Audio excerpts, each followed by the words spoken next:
ஓடிக்கொண்டு இருக்கிறது, கொஞ்சம் ப்ரெஷர் இருக்கிறது, டைட்டா இருக்கிறது, நம்ம பிஸியா இருக்கிறதுங்கிற மாதிரி அமைப்பு வந்து சிம்மராசிக்காரர்களுக்கு கடந்த ஆண்டுகளாக, கடந்த மாதங்களாக கொடுத்து கொண்டிருக்கிறது. போக்குவரத்து, குடுக்கல் வாங்கல், டிராவலிங் அது மாதிரி விஷயங்கள் அதிகமாக கொடுக்கக்கூடிய அமைப்பு வந்து ராசி அதிபதி கொடுக்கிறார். புதனும் அங்கே இருக்கிறார். அவர் 11ஆம் இடத்துல இருந்து இந்த இடம், பூமி விஷயங்கள் எல்லாம் வந்து கடந்த மாதத்திலேயே நல்ல ஒரு பெனிஃபிட்டு, நல்ல லாபங்கள்லாம் பெறக்கூடிய அமைப்புகள் கொடுக்குதுங்க. கேர்ஃபுல்லாக இருக்கணும். கொஞ்சம் அலட்டிக்காமல் இருக்கணும். கொஞ்சம் ஸ்ட்ரெஸ்ஸை வந்து கொஞ்சம் ஈஸியாக எடுத்துக்கணும். கொடுத்த பணம் திருப்பி வர்றது, கூட்டு தொழிலில் நல்லா ஜெயிக்கிறதுங்கிற மாதிரி ஒரு நல்ல அமைப்பு கொடுக்கக்கூடிய அமைப்புகள் கண்டிப்பாக உண்டு.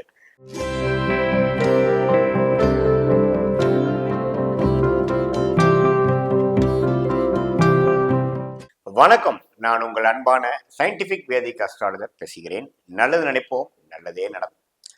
இப்போ பார்த்தீங்கன்னா நம்மளுடைய சேனலில் வரக்கூடிய வீடியோஸ்லாம் பார்ப்பீங்க, பொறுமையாக பார்க்குறீங்க, அதனால பலன் அனுபவித்துட்டு இருக்கீங்க நம்புகிறேன். இப்போ எப்படின்னாங்க, சயின்டிஃபிக் வேதிக் அஸ்ட்ராலஜி முறையில் எந்தவித மூட நம்பிக்கைகளும் போகாமல் மிகைப்படுத்தாமல் உள்ளது உள்ளவாறு பார்த்து கொண்டு இருக்கிறோம். கோச்சார அடிப்படையில் ஆண்டு கிரகங்கள் ஆகிய குரு, ராகு, கேது, சனி எப்படி சஞ்சரிக்கும் பொழுது, எந்த மாதிரி ஒரு கிரக அமைப்பு இருக்கும் பொழுது ராசிக்கு எந்த தாக்கத்தை கொடுக்குது, மாத கிரகங்கள் எப்படி செயல்படுகிறது, ராசி அதிபதிகள் வந்து எப்படி செயல்படுகிறது, அது வந்து நம்மளுடைய அந்த ராசி அன்பர்களுக்கு எத்தகைய ஒரு தாக்கத்தை கொடுக்குதுங்கிறதெல்லாம் நம்ம வந்து இந்த வீடியோவில் பார்க்க போகிறோம். பிப்ரவரி மாதம் 2025 சிம்மராசிக்காரர்களுக்கு எப்படி இருக்குதுங்கிறது நம்ம இந்திய வேத ஜோதிட சயின்டிஃபிக் வேதிக் அஸ்ட்ராலஜி முறையில் பார்க்க போகிறோம். எப்படி வந்து நீங்கள் செய்த பாவ புண்ணியங்கள் வந்து இப்போ இருக்கக்கூடிய தசாபுக்திகள் உங்களுடைய கோச்சார அமைப்பில் வந்து ஒளி தத்துவத்தில் வந்து வரப்போகிறது நம்ம துல்லியமாக பார்க்க போகிறோம். இப்போ பார்த்தீங்கன்னா பிப்ரவரி 2025 சிம்மராசிக்காரர்களுக்கு எப்படி இருக்க போகுதுன்னு பார்க்கும் பொழுது, ஆண்டு கிரகம் என்று சொல்லக்கூடிய குரு 10ஆம் இடத்திலே நீடித்திருக்கிறார். 2ஆம் இடத்தை பார்க்கிறார். தரம் அது மாதிரி விஷயத்துக்கு, பணம், போக்குவரத்து எல்லாத்துக்குமே கொஞ்சம் நல்லது கொடுக்குறார். சனி ராசியவே 7ஆம் இடத்திலிருந்து பார்க்கிறார். ராகு 8ஆம் இடத்திலும், கேது 2ஆம் இடத்திலும் வந்து குரு பார்வை பெறுகிறார். ஸோ இது வந்து என்னன்னா, கொஞ்சம் வெளி மாநிலம், வெளிநாடு மூவ்மெண்ட் இருக்கக்கூடிய, டிராவலிங் இருக்கக்கூடியவங்களுக்குலாம் நல்ல விஷயங்கள், இம்போர்ட் எக்ஸ்போர்ட் பண்ணிட்டு இருக்கவங்களுக்குலாம் வந்து ஓரளவுக்கு நல்ல மேன்மை இருக்கக்கூடிய ஒரு மாதமாகவும் ஒரு ஆண்டாகவும் தான் இருந்துட்டு இருக்கு இது ஆக்சுவலா. அதே சமயத்துல சனி வந்து 7ஆம் பார்வையாக பார்க்கறது வந்து ராசிக்காரர்கள் எப்பவுமே வந்து கொஞ்சம் ஓடிக்கொண்டு இருக்கிறது, கொஞ்சம் ப்ரெஷர் இருக்கிறது, டைட்டா இருக்கிறது, நம்ம பிஸியா இருக்கிறதுங்கிற மாதிரி அமைப்பு வந்து சிம்மராசிக்காரர்களுக்கு கடந்த ஆண்டுகளாக, கடந்த மாதங்களாக கொடுத்து கொண்டிருக்கிறது.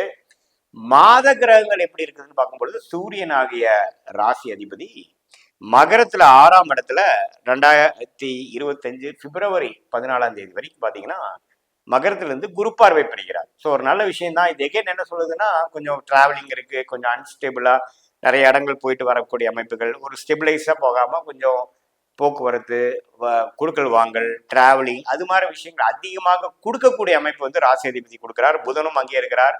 கொஞ்சம் புத்திசாலித்தனமாகவும் கொஞ்சம் சாதுரியமாகவும் செயல்பட்டு நல்ல ஒரு லாபங்கள், இம்போர்ட் எக்ஸ்போர்ட் துறையில் இருக்கிறவங்க, கொஞ்சம் மார்க்கெட்டிங் துறையில் இருக்கிறவங்க, கிரியேட்டிவ் ஃபீல்டில் இருக்கிறவங்க, இந்த மாதிரி film industry, media, ID software இதில் இருக்கிறவங்களுக்கு எல்லாமே குரு பார்வையால் நல்ல ஒரு பெனிஃபிட்டும் நல்ல ஒரு மேன்மையும் பெறக்கூடிய ஒரு மாதமாக இருக்கிறது. அதே சமயத்தில் செவ்வாய் என்று சொல்லப்படுகிற ராஜயோகாதிபதி மிதுனத்தில் 11ஆம் இடத்துல இருக்கிறது ரொம்ப சிறப்பு. ஸோ அவர் வந்து கொஞ்சம் நல்லாவே வந்து அவர் 11ஆம் இடத்துல இருந்து இந்த இடம், பூமி விஷயங்கள் எல்லாம் வந்து கடந்த மாதத்திலேயே நல்ல ஒரு பெனிஃபிட்டு, நல்ல லாபங்கள்லாம் பெறக்கூடிய அமைப்புகள் கொடுக்குதுங்க. அதே சமயத்தில் சனி 7ஆம் இடத்துல இருக்கக்கூடிய சனியை சூரியனும் புதனும் பார்த்தீங்கன்னா 3ஆவது வாரம் 4ஆவது வாரம் போய் சேர்றது வந்து ஒரு மாதிரியான ஒரு டிஸ்டர்பன்ஸ் கொடுக்கக்கூடிய அமைப்பு இருக்கு. உடல் உபாதைகளாக இருக்கட்டும், தகப்பனார் விஷயங்களா இருக்கட்டும், அரசு சார்ந்த விஷயத்துல கொஞ்சம் டிஸ்டர்பன்ஸ் கொடுக்கக்கூடிய அமைப்புக்கு ராசி அதிபதியாகிய சூரியனே வந்து சனியோட வந்து மாதத்தின் 3ஆவது வாரம் சேருவது வந்து கொஞ்சம் கேர்ஃபுல்லா இருக்கணும்.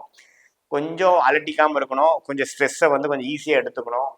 கொஞ்சம் முடிவுகள் வந்து அந்த வாரம் ஃபுல்லாக எடுக்காம கொஞ்சம் தள்ளி போடணும். மார்ச் மாதத்துக்கு மேலே பண்ணிக்கலாங்கிற மாதிரி சில இதெல்லாம் இம்பார்ட்டன்ட் முடிவுகளை தள்ளி போடக்கூடிய அமைப்புகள் தேவைப்படுகிறது. சுக்கிரன் நீடித்து 8ஆம் இடத்துல இருந்து ராகுவோட சேர்ந்திருக்கிறது. இது மாதிரி மறைமுக income, stock market, share market, கொடுத்த பணம் திருப்பி வர்றது, கூட்டு தொழிலில் நல்லா ஜெயிக்கிறதுங்கிற மாதிரி ஒரு நல்ல அமைப்பு கொடுக்கக்கூடிய அமைப்புகள் கண்டிப்பாக உண்டு.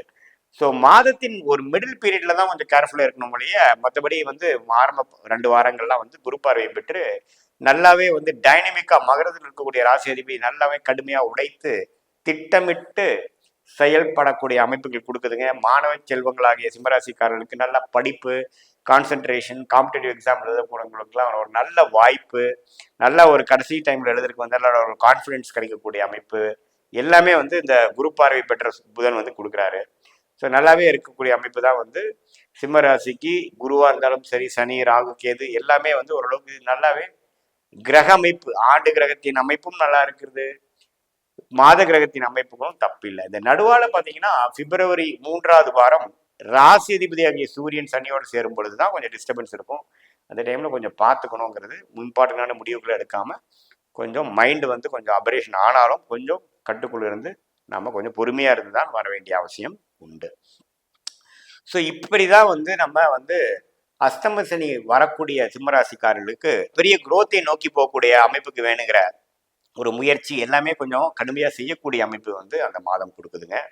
இது பொதுவான பலன்களே தவிர இது உங்களுடைய ஜென்ம ஜாதகத்தில் உங்களுக்கு என்ன தசாபுக்திகள் போய் கொண்டிருக்கிறது, உங்கள் லக்னம் எப்படி இருக்குது, லக்னாதிபதி எப்படி இருக்கிறது, இப்போ வந்து என்ன தசாபுக்தியில் போது, தசாபுக்திகளோட நாதன் தசநாதன் புக்திநாதன் வந்து எப்படி இருக்கிறார் கோச்சாரத்தில், இந்த கோச்சார பலன்களும் தசாபுக்தி பலன்களும் சேர்த்து ஒப்பிட்டு பார்க்கும் பொழுது துல்லியமான பலன்களாகிய உங்களுடைய இதுவரை வந்த வாழ்க்கை எப்படி போச்சு, ஃபியூச்சரில் நெக்ஸ்ட் எது மாதிரி மூவ்மெண்ட் ஆகலாம், எந்த டைரக்ஷனில் போகலாம், எந்த மாதிரி ஒரு தொழில் பண்ணலாம், எது மாதிரி படிக்கலாம், எது மாதிரி டெசிஷன் எடுக்கலாம், எல்லா விஷயங்களும் நம்மளோட அடுத்தடுத்து வரக்கூடிய தசாபுக்திகள் கோச்சாரத்தோடு ஒப்பிட்டு பார்க்கும்பொழுது எப்படி வருகிறது, எந்த மாதிரி போனோம்னா நமக்கு பெஸ்ட்டு அப்படிங்கிற கிளாரிட்டி கண்டிப்பாக துல்லியமாக நம்ம பெற முடியுங்கிறது நீங்கள் தெரிஞ்சுக்கணும். இந்த கோச்சார அமைப்பு வந்து ஒரு பொதுவான பலன்கள்ங்கிறது நீங்கள் கவனமாக தெரிஞ்சுக்கணும். மீண்டும் மற்றொரு காணொலியில் சந்திப்போம். நன்றி, வணக்கம்.